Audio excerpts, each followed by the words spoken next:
Good morning students. Good morning sir. Morning, शाबाश। Be active बेटे, be active. मेरे को पता है अभी अभी आपका केमिस्ट्री का लेक्चर लगा है। आपका एनर्जी हमने पहले ही ले लिया। लेकिन बच्चे, किसी अपने आप को स्ट्रगल में डाल के ही कोई हुनर सीखा जाता है ना। इवन साइकिल चलाने जैसी सिंपल चीज हो, उसको भी इंसान पहली बार नहीं सीख पाता, गिरता है, बैलेंस खराब होता है। इसी तरह से जब हमने एजुकेशन वाइज हायर क्लासेस में जाना हो, मास्टर डिग्री तक पहुंचना हो, तो हमें ग्रेजुअली अपनी एफिशिएंसी बढ़ानी होती है। उसी के मुताबिक आपका सिलेबस डिजाइन किया जाता है, आपकी उम्र को ख्याल में रखते हो। तो आज हमने मैग्नेटिज्म का रिमेनिंग पार्ट करना है। Everybody should be very much energetic. तो बेटे, एक सबसे पहले जो मैंने इंपॉर्टेंट आर्टिकल करवाना है आपको, उसका पहले बेस बनेगा। तो बेस बनने के लिए देखो आपके सामने क्या बता रहे teacher. Teacher writing the heading series wiring. Series wiring.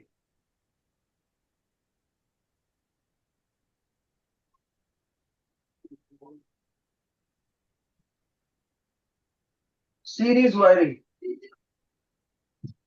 देखो बेटे, सीरीज वायरिंग में क्या फायदा है, क्या नुकसान है, ये हम डिस्कस करेंगे। मान लीजिए मेरे पास यहाँ पर एक बल्ब लगा है, राइट। और ये बल्ब का मैंने फिलामेंट दिखा दिया आपको, और बिल्कुल प्रॉपर बल्ब है। अनदर बल्ब, और स्टिल अनदर बल्ब। बल्ब की बजाय आप फैन भी ले सकते हो, रेफ्रिजरेटर भी ले सकते हो। तो मैंने आपके सामने 3 बल्ब ले लिए, B1 B2 B3। ओके।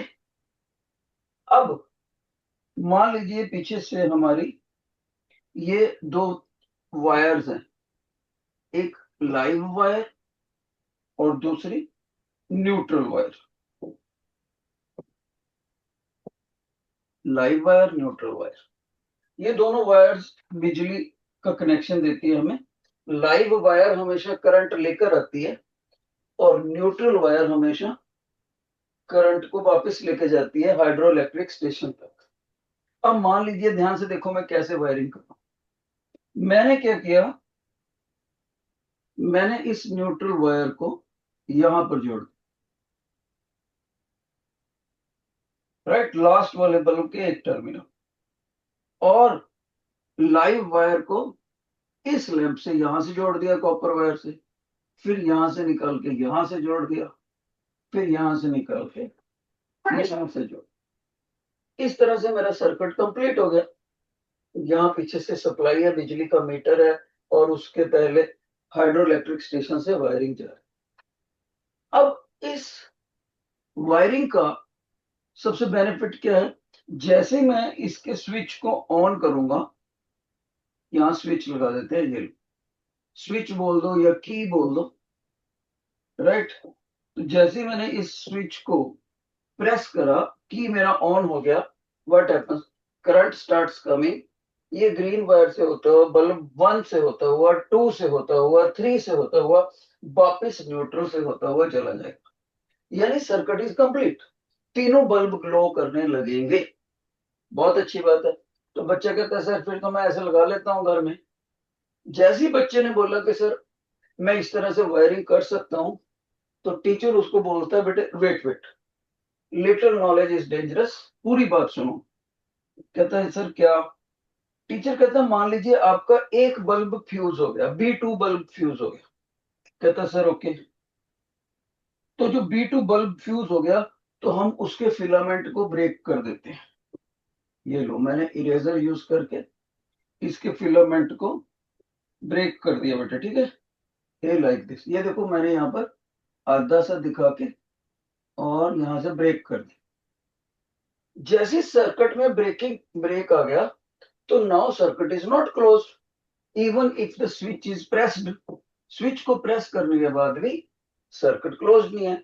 तो इसका मतलब इस सर्किट में करंट फ्लो ही नहीं करेगा, क्योंकि करंट का क्या नियम है, current always flows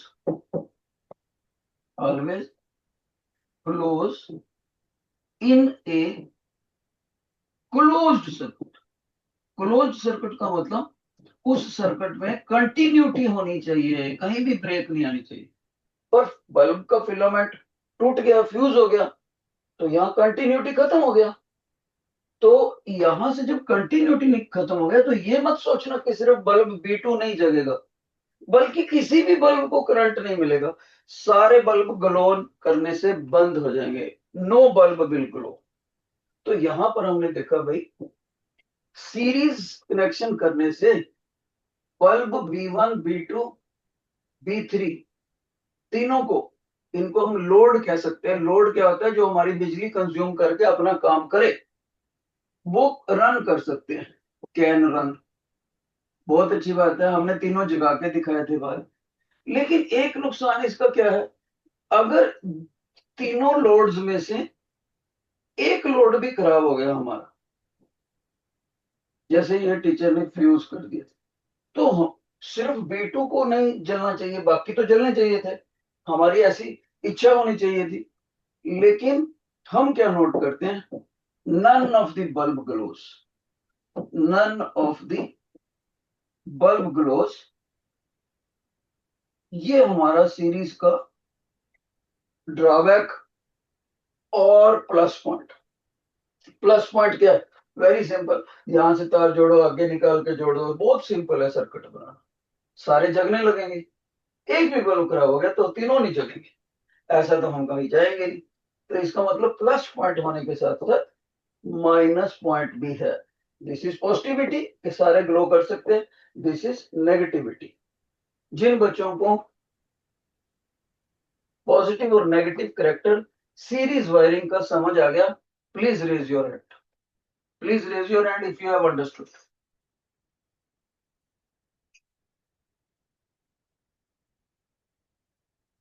there are, अगर ये बल्ब फ्यूज ना हो, it is not blown away, blown off, तब ये तीनों बल्ब ग्लो करेंगे, यानी लोड्स विल रन। और जैसे ही एक बल्ब फ्यूज होता है तो तीनों बल्ब जलने बंद हो जाते हैं, ये इसका नेगेटिव ड्रामा है। तो उसके बाद हम फिर पैरेलल वायरिंग करेंगे। पहले मेरे को ये कंफर्म करो कि आपको सीरीज वायरिंग का पॉजिटिव और नेगेटिव फीचर समझ आ गया। If yes raise your hand, if yes raise your hand. Okay बेटा, डाउन डाउन डाउन। अब हम यही तीन बल्ब ले लेते हैं और इनको एक और सर्किट में डाल के देखते हैं, राइट। लीजिए, teacher has taken one bulb, another load, still another load, right. अब यहां से हमारा फिर से एक लाइव वायर आ रहा है, जिसके ऊपर ऑन ऑफ का स्विच लगा हुआ है, you can also call it की। और एक हमारे पास न्यूट्रल वायर। अब देखो टीचर, इन तीनों लोड्स के कनेक्शन कैसे करेगा, योर अटेंशन। टीचर वायर को यहां भी कनेक्ट कर देगा, यहां भी कनेक्ट कर देगा, यहां भी कर देगा। लाइव वायर को तीनों बल्ब के टॉप टर्मिनल्स पर कनेक्ट कर दिया, B1 B2 एंड B3 तीनों लोड्स। और न्यूट्रल को भी ऐसे कनेक्ट कर दिया, राइट। इस कनेक्शन को बोलते हैं parallel wiring. Parallel wiring, why? Because all the three bulbs directly connected to live and neutral wire। देखो B2 भी और B3 भी, सबके सबको डायरेक्ट सप्लाई मिल रही है लाइव से, कनेक्शन मिल रहा है लाइव से और न्यूट्रल से। जैसे ही स्विच को ऑन करेंगे, करंट लाइव के थ्रू आएगा बेटे, और बल्ब B1 से भी निकल के न्यूट्रल में चला जाएगा, B2 से भी निकल के जाएगा, and also it will flow through the bulb B3। तीनों से होता हुआ करंट वापिस चला जाएगा। और ये बल्ब अलग अलग वाटेज के हो सकते हैं, इसलिए इनमें जो करंट इंडिविजुअली लेवल पे एंटर करेगा वो टीचर ने अलग अलग कर दिया। I1 I2 एंटर करा, I3 एंटर आया, और यहां से I3 निकल के आया, I3 ही एंटर करा। सीरीज में करंट सेम, ये देखो ये तो सीरीज है, लेकिन पैरेलल में करंट अलग। यहां से तीनों करंट ऐड होके फिर से आई बन जाएगा और वापस, यानी ये करंट डिस्ट्रीब्यूशन सर्किट भी होता है पैरेलल वाला। अब तीनों बल्ब ग्लो कर रहे हैं बहुत अच्छे से, लेकिन ऑल ऑफ ए सडन क्या होता है कि हमने किसी एक बल्ब को घटिया कंपनी का लगाया होता है और वो फ्यूज हो जाता है। मान लो अगर वो फ्यूज हो गया तो मैं B2 बल्ब के फिलामेंट को ब्रेक कर देता हूं। तो व्हाट हैपेंस, इस सर्किट में आप ध्यान से देखो, जो B2 के बल्ब का फिलामेंट है उसकी कंटिन्यूटी में ब्रेक आ गया बच्चे। ये देखो ब्रेक है यहाँ पर, कौन से बल्ब में, B2 में। अब देखते हैं कि इसके फ्यूज होने से बल्ब B2 तो ग्लो नहीं करेगा, नो डाउट, क्योंकि उसमें करंट ही नहीं जाएगा, current never flows in the open circuit.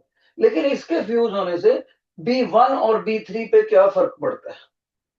तो समझदार बच्चा बोलेगा सर कोई फर्क नहीं पड़ेगा, देखो B1 को तो करंट मिल ही रहा है, V2 को भी प्रॉपर क्लोज्ड, ना B3 को क्लोज्ड सर्किट मिल रहा है, B3 को भी क्लोज सर्किट मिल रहा है और B1 को भी क्लोज सर्किट मिल रहा है। तो ये दोनों ग्लो करते रहेंगे, हालांकि B2 ग्लो करना हट जाएगा क्योंकि उसको यहां से कंटिन्यूटी ब्रेक होगी। कंटिन्यूटी ब्रेक होता ही करंट जीरो हो जाता है। तो मतलब एक बल्ब के फ्यूज होने से सिर्फ B2 ग्लो नहीं करेगा, B1 ग्लो करता रहेगा, B3 ग्लो करता रहे। Got it? अब सारे बच्चे मेरे को बताओ कि हमारे घरों में सीरीज वायरिंग होनी चाहिए, जो कहते हैं सीरीज वो एक फिंगर खड़ी करेंगे, जो कहते हैं नहीं सर पैरेलल वायरिंग होनी चाहिए वो ऐसे विक्ट्री का साइन बनाएंगे। तो दिमाग से सोच के बताओ कौन सी वायरिंग हमारे घरों में होनी चाहिए? Yes, yes. 10th ए के बच्चे क्यों नहीं जवाब दे रहे? भी आगे बैठे हुए बच्चे, बेटे अगर जवाब नहीं दोगे मैंने बैठने नहीं देना क्लास में। फ्रंट के 2 बेंचेस, याद रहे बच्चा, कोई बच्चे जिद्दी भी होते हैं। ये red T shirt, red T shirt first में जवाब देना है तो बैठो, नहीं तो जाओ क्लास। तो सभी बच्चों ने दिया जवाब ओके डाउन कि सर पैरेलल वायरिंग होनी चाहिए। तो यहां से एक कंक्लूजन तो हो गया कि घरों में हमारी जो वायरिंग है अप्लायंसेस की वो पैरेलल होनी चाहिए। अब ये पैरेलल वायरिंग प्रोफेशनल तरीके से कैसे करते हैं, यानी इलेक्ट्रीशियंस जो आते हैं घरों में, इस पैरेलल वायरिंग को, जिसको parallel wiring in the house hold circuits कैसे होती है, जो पेपर में ऐसे भी पूछी जा सकती है, how will you do domestic wiring. तो हम सीखते हैं अब डोमेस्टिक वायरिंग को प्रोफेशनल तरीके से, या आप इसको हाउस होल्ड वायरिंग भी बोल सकते हैं। हाउस होल्ड वायरिंग, दोनों तरीकों से ये क्वेश्चन आ सकता है।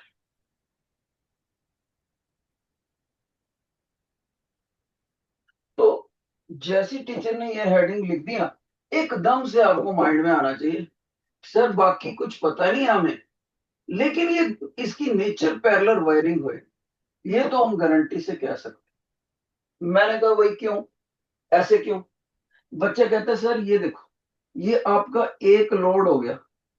आई सेड ये तो मेरे को ऐसे लगता है जैसे आपने आयरन बना दिया, प्रेस बना दिया। कहता है यस सर। दूसरा बच्चा कहता है सर ये रेफ्रिजरेटर है।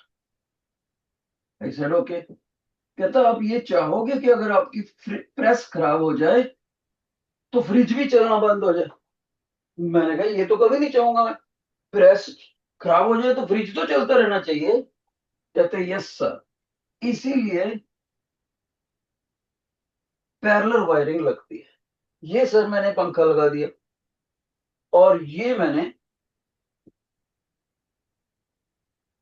मान लीजिए एसी लगा दिया, air conditioner, air conditioner press कहते हो, जिसको आप लोग प्रेस कहते हो, इसका अच्छा वर्ड है इलेक्ट्रिक आयरन।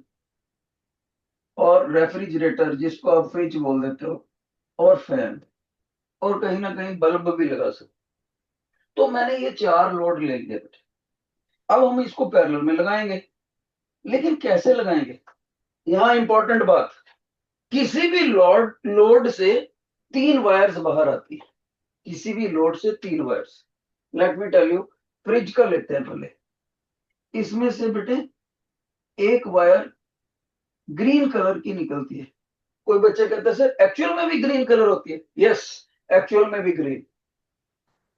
इससे भी 3 वायर्स, प्रेस से भी 3 वायर।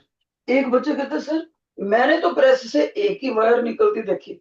बेटे जो आपने देखी है ना, उसको लीड बोलते हैं, लीड, LEAD, लीड, मोटी वाली। उसके अंदर 3 तारें होती हैं। तो उन 3 तारों में से मैं एक दिखाई अभी आपको, ग्रीन कलर वाली। ऐसे ही AC, ये जो ग्रीन वायर निकलती है, इसको बोलते हैं अर्थ वायर। अर्थ वायर, इसका एक नाम और भी है ground wire. Okay, earth wire या ग्राउंड वायर, राइट। ये किस लिए लगती है, इसके बारे में तो मैंने आपको बताया ही नहीं। बेटे सुनो, ये एक स्पेशल वायर होती है जो हमारे इलेक्ट्रिक अप्लायंस की बॉडी के साथ जुड़ी होती है, उसके मेटेलिक पार्ट से जुड़ी होती है। इसका AC की मशीनरी से कोई लेना देना नहीं। AC के अंदर जो कंप्रेसर है, वॉट है, उसकी मशीनरी से इसका कनेक्शन का कोई मतलब नहीं। लेकिन जो AC की ओवरऑल कैबिनेट होगी, लोहे का बॉडी होगा, उसके साथ जुड़ी होगी। ऐसी प्रेस की बॉडी के साथ, रेफ्रिजरेटर की बॉडी के साथ। बच्चा कहता है सर बॉडी के साथ कैसे जोड़ना है? फ्रिज की बैक साइड पर स्क्रू लगा होता है, हमने स्क्रू को लूज कर देना, बॉडी के ऊपर स्क्रू लगा होता है, उस पर तार लपेटी और स्क्रू को टाइट कर दिया, बस बॉडी पे लग गया। ऐसी फैन पे सर ये अर्थिंग वायर करती क्या है? ध्यान से सुनो, जो हमारा हाइड्रो इलेक्ट्रिक स्टेशन होता है, उससे ये डायरेक्ट वायर आती है और हम इसको सारे लोड से जोड़ देते हैं। इस वायर का काम होता है हमारे घर के बंदों को प्रोटेक्ट करना। ये प्रोटेक्शन देती है किसके अगेंस्ट? Against electrocution. कोई भी हमारा फैमिली मेंबर करंट के लगने से एक्सपायर नहीं करेगा। याद रहे, करंट तो लग जाएगा, झटका लग जाएगा, लेकिन किसी को भी बिजली ऐसे पकड़ के नहीं रखेगी। अगर ये अर्थ वायर हमारा ना हो, खराब हो, तो बिजली इंसान को पकड़ लेती है और तब तक नहीं छोड़ती जब तक उसकी डेथ ना हो। लेकिन अर्थ वायर होगी तो उसको झटका लग के वो पीछे गिर भी सकता है, या उसको जर्क लग सकता है बाजू पे, लेकिन पर उसकी डेथ नहीं। So earth wire is for the protection against electrocution. देखो टीचर कौन सा वर्ड लिख रहे हैं, इलेक्ट्रोक्यूशन। बिजली की करंट लगने की वजह से डेथ को, हुई डेथ को बोलते हैं इलेक्ट्रोक्यूशन। ओके सर, ये समझ आया। अब दूसरी वायर जो नंगल डैम से आ रही होगी, वो भी एक्चुअल में हमारे मीटर से पहले पहले तो वो एल्यूमिनियम की केबल होती है। जैसे ही हमारे मीटर में पहुंचेगी तो वो रेड कलर की बन जाती है, उसको लाइव वायर बोलते हैं। ओके, उस वायर पे हमने मेन फ्यूज लगाया होता है, बड़े वाला फ्यूज, या आप उसको बोलते हो सर मेन MCB। आजकल क्या बोलते हैं, MCB। कौन बच्चा क्लास में मेरे को MCB की फुल फॉर्म बताएगा? एनीबॉडी? MCB की फुल फॉर्म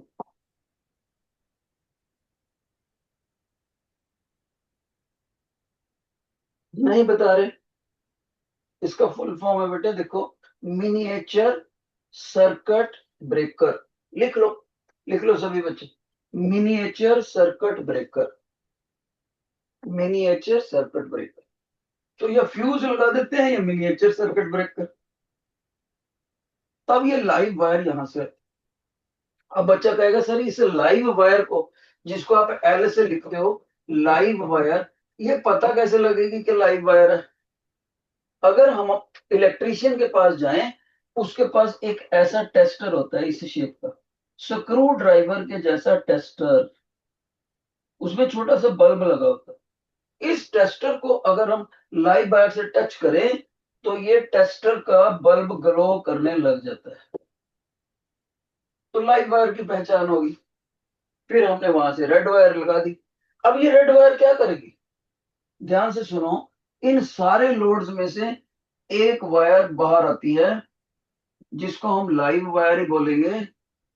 उन सभी को ये कनेक्शन देगी। तो देखो यहां से कनेक्शन दे दिया, और अर्थ वायर से टच नहीं होने देना। इसलिए टीचर यहां पर, जहां से टच नहीं होने देना, जंपर लगाएंगे। जंपर लगाया देखो, राइट। ये भी जंपर लगा दिया, टच नहीं होने देना। यहां भी जंपर लगा दिया। तो इसने रेड वायर को यहां कनेक्ट कर दिया, आगे कनेक्ट कर दिया बेटे, आगे कनेक्ट कर दिया, और आगे। तो सभी लोड्स को लाइव सप्लाई पहुंच गई। जो एसी सप्लाई हमारे घरों में आती है हाइड्रो इलेक्ट्रिक स्टेशन से, हाइड्रो इलेक्ट्रिक स्टेशन जैसे कि नंगल डैम, उसका स्पेसिफिकेशंस क्या होती है? उसकी वोल्टेज होती है 220 वोल्ट, और फ्रीक्वेंसी कितनी होती है एसी सप्लाई की? 50 हर्ट्ज। इसको स्टैंडर्ड एसी सप्लाई बोलते हैं भारत में, स्टैंडर्ड एसी सप्लाई। और इसको एक ही शब्द में याद करना होता है, और वो शब्द जानते हो क्या है बेटे? वो शब्द है मेंस। सभी बच्चों ने याद रखना है, MAINS, मेंस। जैसे ही मेंस लिख दिया बिजली के ऊपर, तो मतलब यह है इतनी वोल्टेज आ रही है, इतनी फ्रिक्वेंसी की आ रही है, और वो एसी नेचर है, अल्टरनेटिंग करंट है। अल्टरनेटिंग, अल्टरनेटिंग क्या होता है? जो अप डाउन होता हुआ। ओके, अब क्या करना है? अब एक तीसरी वायर होती है, जो कि ब्लू कलर की होती है बेटे हमेशा, ठीक है।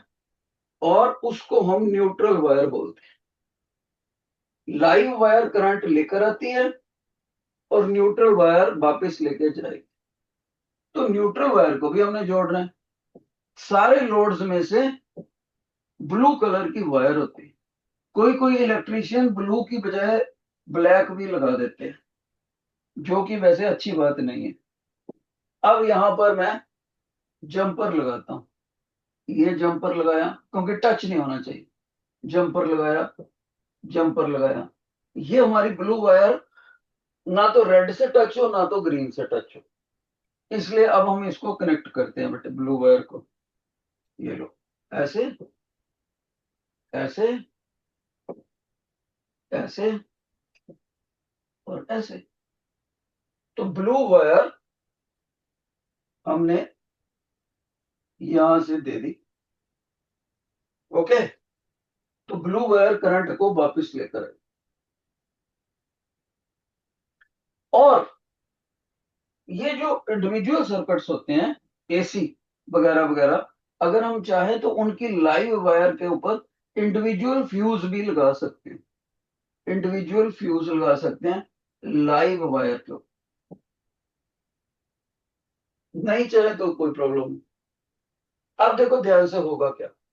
जैसे ही मैंने इधर से मेन सप्लाई को ऑन करा, व्हाट हैपेंस, ध्यान से देखना है। पहले हम देखते हैं फ्रिज को क्या होता है। देखो, ये फ्रिज के लिए करंट गया गया गया गया, ऊपर से गया, ऊपर से गया, ऊपर से गया, ऊपर से गया गया, ये देखो, ये फ्रिज में लाइव में से करंट एंटर कर, फ्रिज की मशीनरी को चलाया, और उससे वापस ब्लू वायर से करंट बाहर आया, बाहर आया, बाहर आया, बाहर आया, वापिस आ रहा है, वापिस आ रहा है, वापिस आ रहा है, वापिस आ रहा है, वापिस आ रहा है, वापिस आ रहा है, गया नंगल डैम को वापिस, हाइड्रो इलेक्ट्रिक स्टेशन। इसका मतलब फ्रिज को सप्लाई मिल गई, ये काम करेगा। इन इनपुट करंट मिल गया रेड से, आउटगोइंग करंट चला गया न्यूट्रल ब्लू से, और ग्रीन वायर ने हमें बचा के रखा कि हमें करंट ना लगे, हमारे किसी भी फैमिली मेंबर की डेथ ना हो। अब दूसरा लोड देखते हैं। मान लीजिए हम फैन की बात करें। देखो फिर से, ये रेड वायर से करंट गया गया गया गया गया, ये जंपर लग गया, ये जा रहा है, ये गया गया गया गया गया, ये गया फैन को। फैन की मोटर को उसने चलाया, और मोटर से वापस करंट आया ब्लू वायर में, ब्लू से वापस आ रहा है, वापस आ रहा है, ये वापस आ रहा है जंपर, ये वापस, ये गया वापस नंगल डैम। इसका मतलब पंखे के साथ नंगल डैम का क्लोज्ड सर्किट बन गया।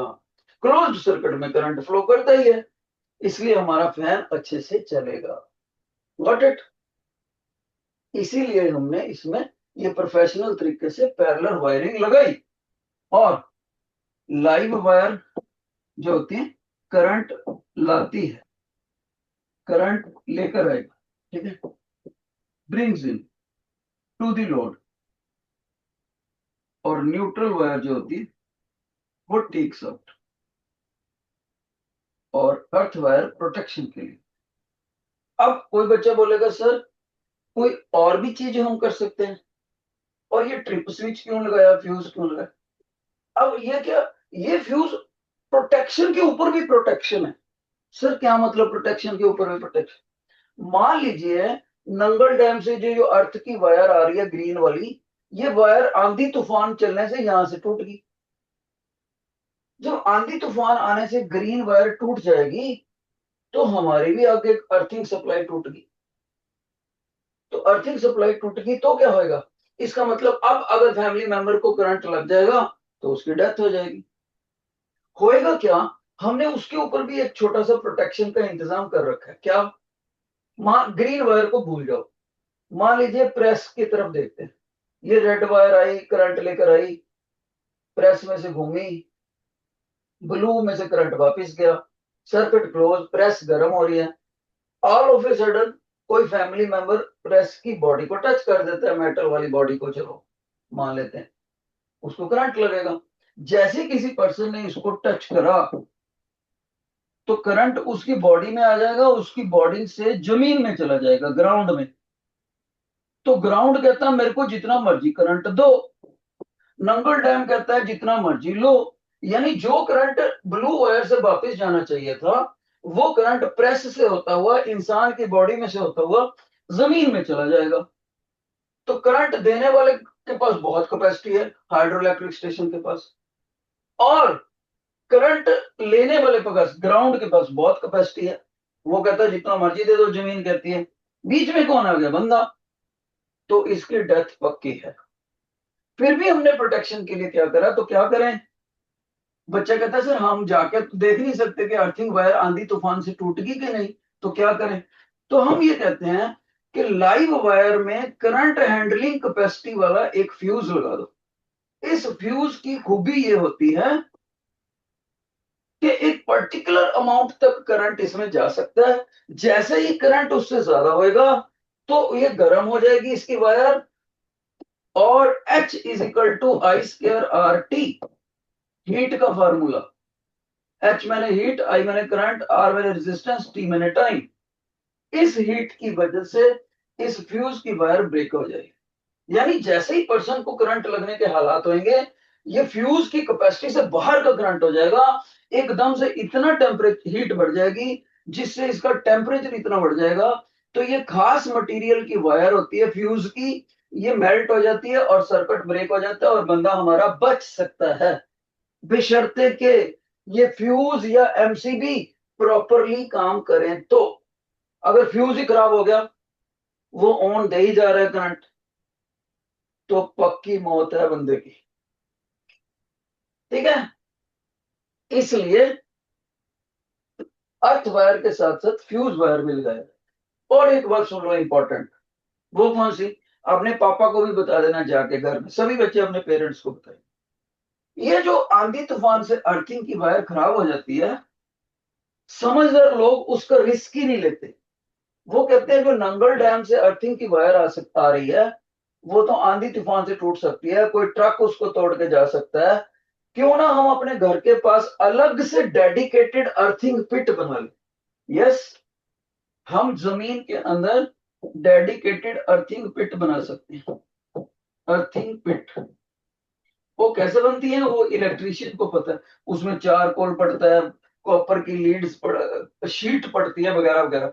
फिर उससे हम एक तार निकालते हैं, लगभग ये जमीन के अंदर खुदाई करनी पड़ती है, लगभग आप समझ लो 3 मीटर की खुदाई करनी पड़ती है, 2 मीटर से भी चल जाए। तो वहां से एक अर्थ की वायर लेकर आएंगे, उस अर्थ की वायर को डायरेक्ट यहां से जोड़ दें। ये नंगल डैम वाली अर्थिंग हम नहीं यूज करें, तो मैं आपको क्यों कह रहा हूँ कि अपने पापा को बता देना।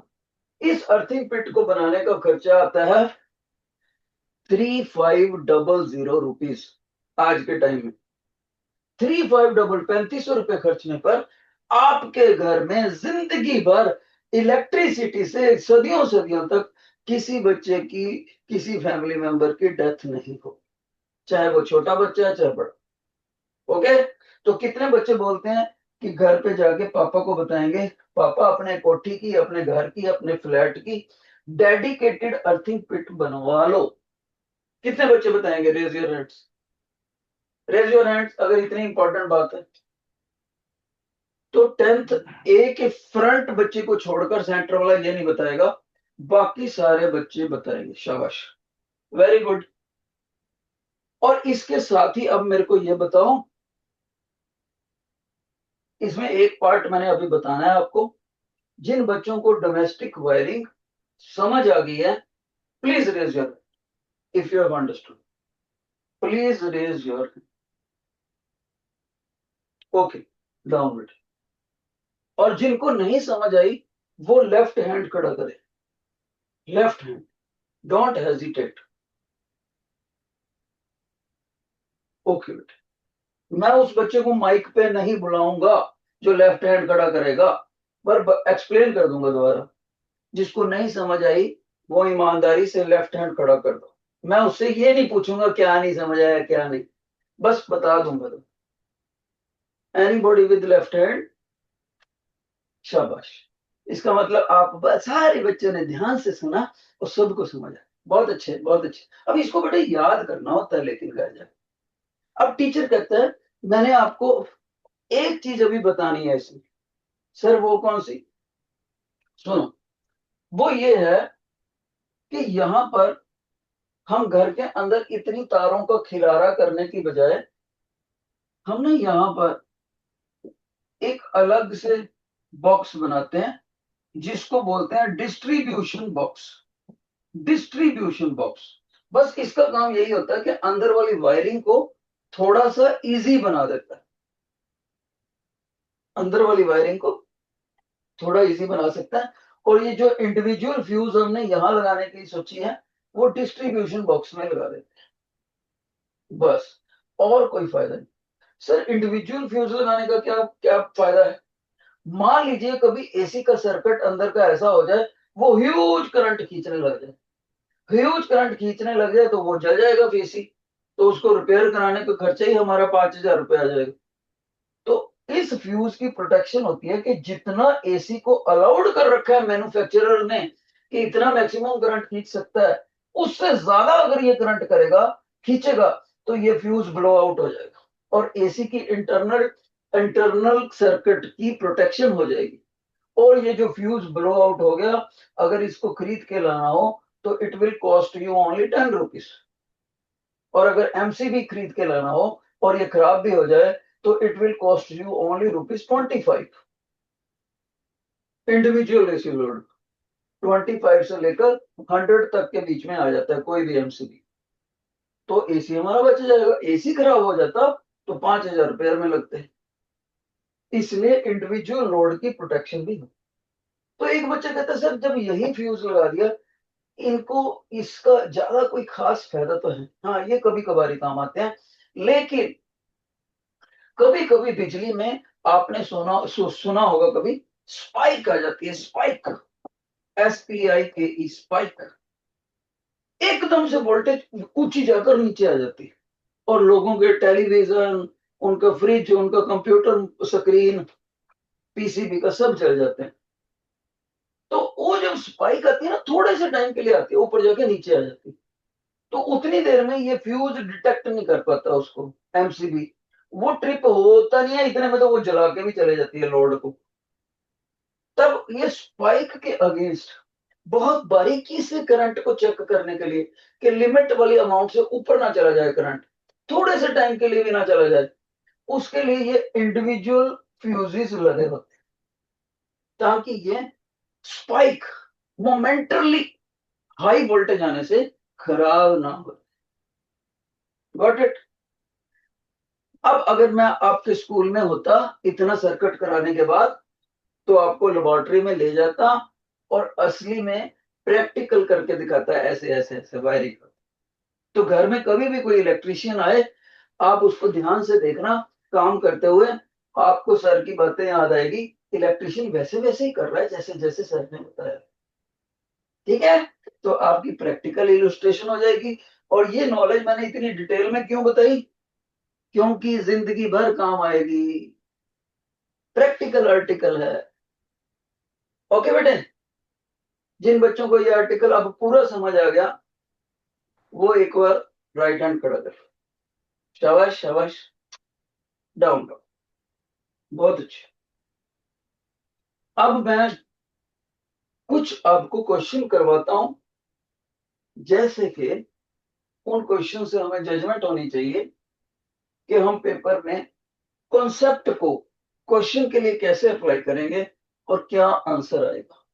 इसको हम स्टोर कर लेते हैं बेटे। देखें तो हमें पुरानी बातें याद है, एक बार जाकर पहले टीचर ने आपको ये कराया था, सीरीज का प्लस माइनस आपको समझा दिया था, सब याद होगा उम्मीद करता हूं। फिर टीचर ने ये सीरीज के बाद ये पैरेलल वाला समझाया, उसमें फ्यूज करके दिखाया। फिर उसी पैरेलल को प्रोफेशनल तरीके से डोमेस्टिक वायरिंग में ले गया था और सारी बातें बता दी थी, फ्यूज ये वो लाइव वायर ये। ओके, अब छोटा सा क्वेश्चन पूछते हैं आपसे, आपने बस जवाब देना। अगर आपके दिल को उसका आंसर पता हो, बस एकदम से हाथ खड़ा ऊपर करके नीचे कर दे। ठीक है, एकदम से खड़ा करे, मैंने कोई बताना नहीं, कोई कुछ। शाबाश। लाइव वायर का कौन सा कलर होता है, जल्दी बताओ। अगर यस, गुड, बस डाउन कर लो जिनको पता है। डाउन डाउन, देखते हैं एकदम से कितने बच्चे जवाब दे। गुड, तो सभी बच्चों को पता है लाइव वायर रेड कलर का। अर्थ वायर का कौन सा कलर होता है, शाबाश। हैंड ऊपर करके डाउन, बस जवाब देने की जरूरत है। गुड जॉब, ग्रीन कलर होता है। अर्थ वायर को एक और वायर का नाम लेके भी जाना जा सकता है। What is the other name of earth wire, शाबाश, उसको ग्राउंड वायर भी बोलते हैं। ओके, घरों में जो लाइव और न्यूट्रल में से घरों से जो करंट को वापस नंगल डैम तक करंट लेकर जाती है, उस वायर को क्या बोलते हैं, वापस लेके जाने वाला, शाबाश, न्यूट्रल वायर बोलते हैं। बहुत अच्छे। न्यूट्रल वायर का कौन सा कलर होता है, शाबाश, ब्लू कलर का होता है। कभी कभी कभी कभी उसको ब्लैक भी लगा देते हैं। और कभी घरों में इन्वर्टर की सप्लाई देनी हो, इन्वर्टर भी लगाना हो कभी, तो इन्वर्टर की वायरिंग भी लिख लो, वो येलो कलर की होती, लिख लो, inverter wiring is of yellow colour. Okay, कितने बच्चों को पता है what is the full form of MCB, शाबाश, रेज योर हैंड। बताने की जरूरत नहीं है, बस हाथ खड़ा करके ऊपर। भाई आपको ये फर्स्ट 10th ए में आगे वाले बेंच पे बैठा हुआ बच्चा सुस्त लग रहा है अभी। मैं तो इसको बुलाऊंगा, मां तुम आ जाओ भाई माइक पे। सर इसको भेजना, जो सबसे आगे बच्चा ब्लू टी शर्ट में बैठा 10th ए में, हाँ बिल्कुल, ये सरदार बच्चा, इसको भेज दो जरा माइक पे। चलो भैया आ जाओ। हाँ बेटे, आपने मेरे को ये बताना है MCB का फुल फॉर्म।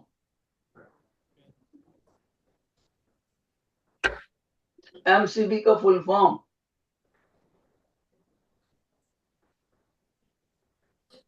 तभी मैंने तेरे को पकड़ा बेटे। देख, इतनी क्लास में से सिर्फ आपको पकड़ा, क्योंकि आपका क्लास में बैठे होने के बावजूद भी लेक्चर पे कम ध्यान है। तो प्रिंसिपल मैम आप देख सकते हो, ये बच्चा है जी, देखो सभी बच्चों को समझ आ रहा है, आप माइक में देख ही सकते हो। और कोई बच्चा साथ वाले बच्चे को, तो रेड टी शर्ट वाले, रेड टी शर्ट वाले को बताओ, बताओ बेटे MCB का full form. Miniature circuit breaker. बहुत अच्छे, शाबाश, ये होती है रिप्लाई, मिनिएचर सर्किट ब्रेकर। तो मैं चाहूंगा ब्लू टी शर्ट वाला बच्चा भी ध्यान से सुने, थोड़ा सा अगर अच्छा सुनेगा तो मार्क्स अच्छे हैं। लेकिन एक एक इसके पास अच्छी चीज भी है, इस बच्चे के पास, ब्लू वाले, देखो सारी क्लास में सबसे अच्छी हेल्थ है इस बच्चे, ये ख्याल भी रखता है, अपनी सेहत का ख्याल रखता है बच्चा, तो ये इसका प्लस पॉइंट है। और अगर लेक्चर भी ध्यान से सुन ले तो इसके पास दोनों चीजें अच्छी हो जाएगी, नॉलेज भी और हेल्थ भी। बहुत अच्छी, उम्मीद करता हूं ध्यान से सुनेगा। अब मैं आपको एक क्वेश्चन पूछता हूं, आपने अच्छे से जवाब देना है। राइट बेटे? यस।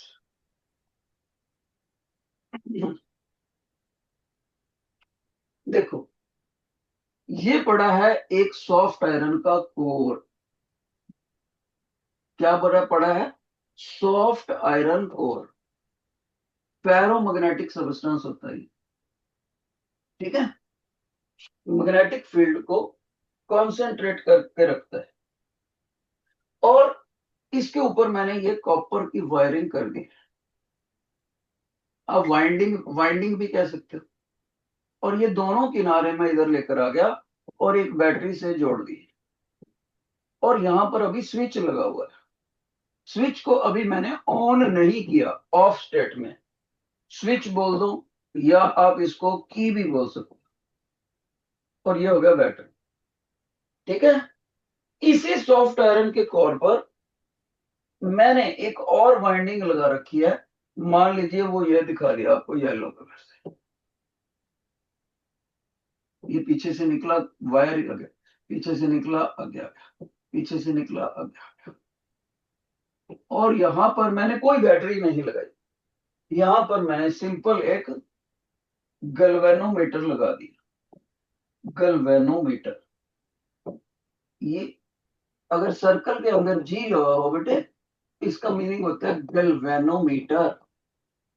और इसका काम ये होता है, ये करंट की प्रेजेंस को डिटेक्ट करता है। सर कैसे करता है? इस गैल्वेनोमीटर का जो पॉइंटर होता है वो सेंटर में खड़ा रहता है हमेशा 0 पे, अगर इसमें करंट नहीं आता तो। ओके। और इसके ये नीचे स्केल लगी हुई है, अब और ये दो टर्मिनल है। अगर करंट इधर से आए तो ये पॉइंटर को ऐसे डिफ्लेक्ट कर देगा, इधर से आएगा तो करंट पुश करते पॉइंटर ऐसे आ जाए। और अगर करंट इसका इधर इधर से आता है ऐसे, तो ये पॉइंटर 0 से ऐसे चला जाए। इस तरह से ये गैल्वेनोमीटर करंट की प्रेजेंस को डिटेक्ट करता है। और याद रहे, एक बार डिफ्लेक्शन करके वहीं पर रुका नहीं रहता, वापस 0 पे आ जाता है। डिफ्लेक्शन करके वापस 0 पे आ जाता है, यानी हमें इशारा दे देता है इस तार में करंट है कि नहीं। अगर है तो डिफ्लेक्शन शो करता है। इस तरह से galvanometer is a current detecting device, not measuring device, detecting. और करंट आया तो वो गैल्वेनोमीटर का जो पॉइंटर है वो 0 पे खड़ा रहता है, करंट की एंट्री से वो इस तरफ को चला जाता है, यानी entry current always pushes the pointer. और अगर करंट इधर से आता तो ये पॉइंटर ऐसे चला जाता, और जाने के बाद ये डिफ्लेक्शन शो करने के बाद वापस 0 पे आके खड़ा हो जाता है। एक और डिवाइस होती है, उसका नाम होता है एमोमीटर। वो तो करंट को मापती भी है कि कितने एम्पियर का करंट जा रहा है, एम्पियर प्लस मीटर, दोनों शब्दों को मिक्स करके इन्होंने बना दिया एम मीटर। मीटर मैंने मापने वाला, एम्पियर मापने वाला। एम्पियर किसका यूनिट होता है? करंट का, करंट मेजरिंग डिवाइस। अब यहां पर टीचर क्वेश्चन कर रहा है कि मैंने इस बैटरी को ऑन कर दिया, स्विच को ऑन करके गैल्वेनोमीटर में डिटेक्शन होगी कि नहीं होगी। अब मान लीजिए एक बच्चा कहता है सर नहीं होगी, कोई डिफ्लेक्शन नहीं होगी। तो मैंने उससे पूछा क्यों नहीं होगी? कहता सर बैटरी तो इधर लगी है ना, आप इस वायर में गैल्वेनोमीटर लगाते तब उसमें डिफ्लेक्शन आती, बैटरी तो इधर लगाई, इधर तो बैटरी नहीं लगाई। उस बच्चे ने ये जवाब दिया। दूसरा बच्चा कहता है नहीं सर डिफ्लेक्शन होएगी। मैंने कहा क्यों होएगी?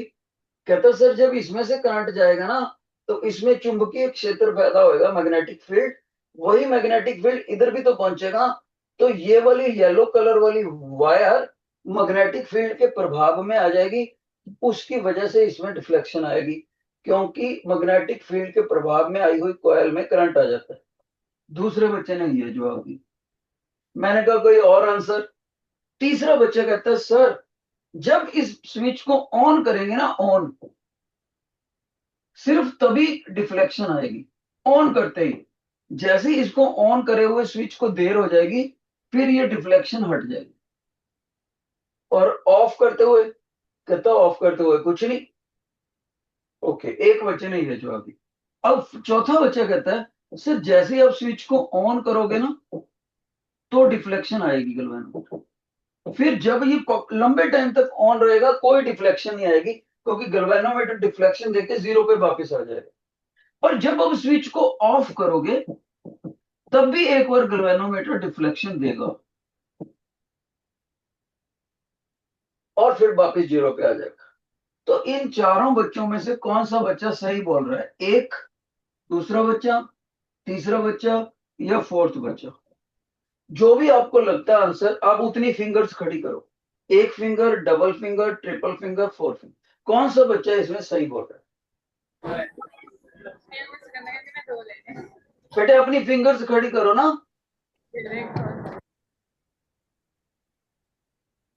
तो एक क्लास ने अभी ज्वाइन करा है, इसलिए मैं एक्सप्लेन कर देता हूँ खुद ही। शाबाश। पहला बच्चा कहता है इस स्विच को ऑन करने से ना सर, इस स्विच को ऑन करके इस गैल्वेनोमीटर में पक्की डिफ्लेक्शन आ जाएगी। वो गलत है, पक्की डिफ्लेक्शन नहीं आएगी। दूसरा बच्चा कहता है सर आपने जब इसको ऑन करा ना, इसमें डिफ्लेक्शन आएगी ही नहीं, क्योंकि बैटरी तो इसमें लगी है, इसमें लगी नहीं है इस सर्किट में बैटरी। ये भी गलत है। तीसरा बच्चा कहता है सर जैसे ही आप ऑन करते हो तब डिफ्लेक्शन आएगी, उसके बाद लंबे टाइम तक आप स्विच को ऑन रखते हो तो डिफ्लेक्शन हट जाएगी, और जब स्विच को ऑफ करोगे तो डिफ्लेक्शन हटी रहेगी। ये भी गलत है। ये बच्चा सही है जो कहता है स्विच ऑन होने से डिफ्लेक्शन आएगी गैल्वेनोमीटर में, स्विच ऑफ होने से डिफ्लेक्शन तब भी आएगी। अब बच्चे, जिन बच्चों को समझ में नहीं आया कि सर आपने ये कैसे कह दिया, वो बच्चे ध्यान से सुन लो, क्यों, रीजन सुन लो। ऑन करने पर भी डिफ्लेक्शन आएगी, ऑफ करते हुए भी डिफ्लेक्शन आएगी गैल्वेनोमीटर में, और लंबे टाइम तक ऑन रखोगे तो जितनी देर लंबे टाइम के लिए ऑन रखोगे उसमें कोई डिफ्लेक्शन नहीं आएगी पॉइंटर की।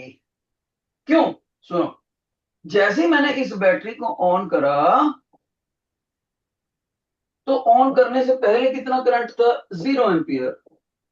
ऑन कर दिया तो कुछ करंट राइज करके मैक्सिमम वैल्यू तक पहुंच गया, कुछ ना कुछ करंट राइज करके इस वैल्यू तक पहुंच गया, मैक्सिमम। अब आपको पता है यहां पर मैग्नेटिक फील्ड सोलेनॉइड का क्या फॉर्मूला होता है? सिखाया था, B is equal to mu N I, सिखाया था मैंने आपको। तो जैसे ये करंट बढ़ता है तो बी भी बढ़ता है, इंक्रीजिंग सेंस में हो जाता है। इंक्रीजिंग सेंस का मतलब है जो इस येलो कॉइल को मैग्नेटिक फील्ड मिलेगा वो वेरिएबल इन नेचर हो गया। कौन सा हो गया? वेरिएबल, चेंजेबल, क्योंकि करंट इंक्रीज कर रहा है। कैसे? स्विच ऑन करते ही कुछ टाइम में करंट 0 एम्पियर से सर्टेन एम्पियर तक पहुंचेगा, जो भी वो थोड़ा बहुत टाइम लगेगा, उसमें करंट इंक्रीज कर रहा है तो मैग्नेटिक फील्ड इंक्रीज करे। जैसे मैग्नेटिक फील्ड इंक्रीज करेगा तो येलो कॉइल को भी वेरिएबल मैग्नेटिक फील्ड मिलेगा। और साइंटिस्ट फेरेडे ने हमें बताया था, कौन से साइंटिस्ट, इसका नाम याद रखना, फेरेडे। साइंटिस्ट फेरेडे ने बताया था कि गैल्वेनोमीटर तभी डिफ्लेक्शन देता है अगर वेरिएबल मैग्नेटिक फील्ड, पहली बात मैग्नेटिक फील्ड हो, ऊपर से वेरिएबल भी हो, चेंजेबल। तो दूसरा बच्चा कहता है ओके सर अब मेरे को समझ आ गया, जब स्विच ऑफ होएगा, ये तो कब था? ऑन की सिचुएशन। जब स्विच ऑफ होएगा तब करंट मैक्सिमम वैल्यू से 0 पे गिरेगा। मैंने कहा बिल्कुल सही सर, ये भी तो वेरिएबल करंट हो गया। यस, करंट जब नीचे को आएगा तो मैग्नेटिक फील्ड भी तो नीचे आएगा, इस फार्मूले से आई गिरेगा तो बी भी गिरेगा, और वी भी वेरिएबल नेचर का हो गया। वेरिएबल नेचर होने से इस कॉइल में डिफ्लेक्शन आती है गैल्वेनोमीटर में, क्योंकि कॉइल में करंट फ्लो करने लग जाता है। फैराडे के लॉज हमें ये बताते हैं। पर जब पक्के टाइम के लिए आप बैटरी को ऑन करते हो तो उसमें एक कांस्टेंट करंट फ्लो करने लग जाता है। जब करंट कांस्टेंट हो जाता है, ना बढ़ता है ना घटता है, तो करंट के कांस्टेंट होने से मैग्नेटिक फील्ड भी कांस्टेंट हो जाता है। और मैग्नेटिक फील्ड कांस्टेंट होने से इसको जो मैग्नेटिक फील्ड मिलता है येलो वाली कॉइल को, वो कांस्टेंट मैग्नेटिक फील्ड मिलेगा, वेरिएबल नहीं मिलेगा, ना तो इंक्रीजिंग सेंस में ना डिक्रीजिंग, दोनों नहीं मिलेंगे। उसको कांस्टेंट मैग्नेटिक फील्ड मिलेगा। और फैराडे साइंटिस्ट ने हमें बता दिया था कि कांस्टेंट करंट से, कांस्टेंट मैग्नेटिक फील्ड से इस कॉइल में करंट आता ही नहीं, कोई भी करंट इंड्यूस नहीं होगा, तो गैल्वेनोमीटर की डिफ्लेक्शन भी नहीं होगी। ओके, तो यहां से आप जजमेंट कर पाओगे। जिन बच्चों को ये समझ आ गया कि वाई ओनली ऑन सिचुएशन पे और ऑफ सिचुएशन पे इसमें डिफ्लेक्शन आएगी, please raise your hand if you have understood. Okay, शाबाश। असली कहानी ये हुई कि येलो कलर को इसकी वजह से मैग्नेटिक फील्ड मिले, और वो मैग्नेटिक फील्ड में चेंज आना चाहिए, चेंज। अगर चेंज नहीं आया तो डिफ्लेक्शन जीरो रहेगी। अगर इसको मैग्नेटिक फील्ड मिला ही नहीं तो भी deflection zero. Constant magnetic field मिला तो भी जीरो।